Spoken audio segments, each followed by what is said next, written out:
What words would you use to describe Mom?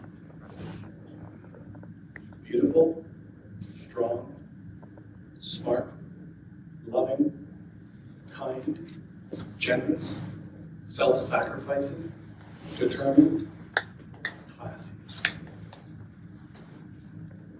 It just seems to me that those words just don't cut it. I mean, suppose you had to describe, in words only, the beauty of a sunset or a sunrise. Would words do any justice to what you've just seen or experienced? These words are impossible, except perhaps to say that my mom was the best of humanity. She was one of a kind. As an example of that, I think we've all experienced it. Just pay her a visit and leave.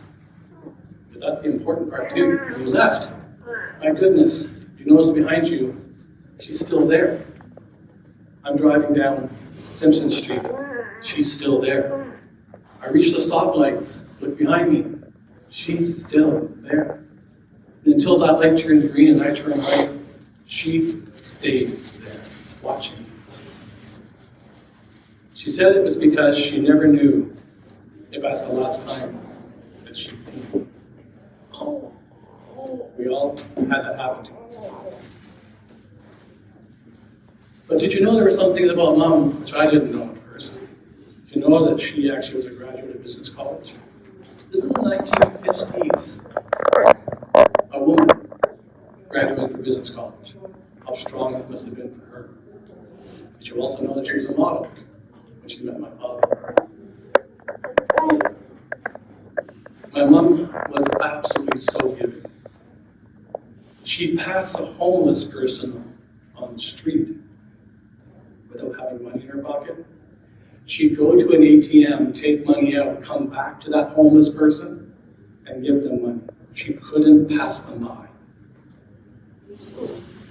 She read her Bible every day. Never spoke bad of anyone. Wouldn't give up on you, even when you gave up on yourself. Not Mom. She loved her chocolate and McDonald's fries. I think I inherited that. She'd tell me that her secret to living was to keep stress down and then search for the good in people. Search for the good in people is what she would tell me. She'd always ask if you were taking your vitamins. And even if you were, she'd buy you more come Christmas. Each night as we went to bed as children, she'd give us a kiss on the forehead with the red lipstick she had. She'd tell us later it was to force us to wash our faces in the morning. That was my mom. She'd underline the words in the card to emphasize how she felt. She'd always read the card to you out loud, like a story, full of smiles, followed by those kisses. As a young man, I would stand on the side of her going for a walk, and if I stood on the wrong side of her, she'd say the words, "Terry Terrence, are you selling your mother short?" Turns out I had to make sure she wasn't facing the traffic, so we'd have to switch sides. And she said that would be the sign of a gentleman. And then there was her friend, the yellow bird. Yes, this yellow bird followed us wherever we went. We'd come home and she'd say to me, for instance, "Terry Terrence, I was visited by this yellow bird today. Is there something you'd like to tell me?" It seems she always knew when we were up to no good, and so we'd spill our beans. At bedtime, she'd sing the yellowbird song with such calming, beautiful voice. We never went hungry.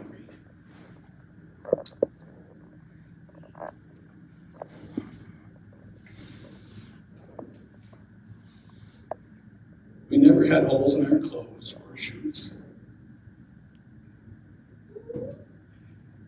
She never asked for anything, gave anything of herself all the time, willingly and lovingly.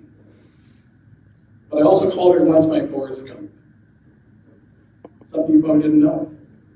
When traveling the world by cargo ship with Ian, she met someone very important.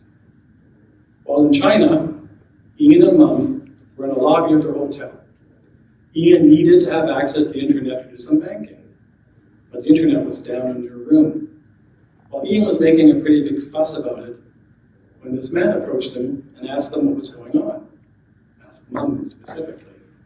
So Mum explained things, and the man invited them to use the internet in his room. Ian was happy, while you can imagine Mum, she was talking with this man about how beautiful his country was, how beautiful the people were. So who was this person that she was talking with? Well, it was soon to be the president of China, Xi Jinping. My Forrest Gump.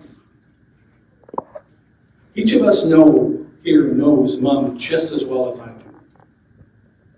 She was once in a lifetime type of person. There's simply no other like her.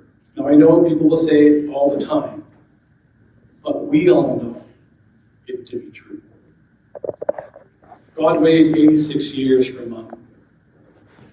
She'll always be close in our dreams because there's also another way that we can keep Mum's spirit alive in each of us.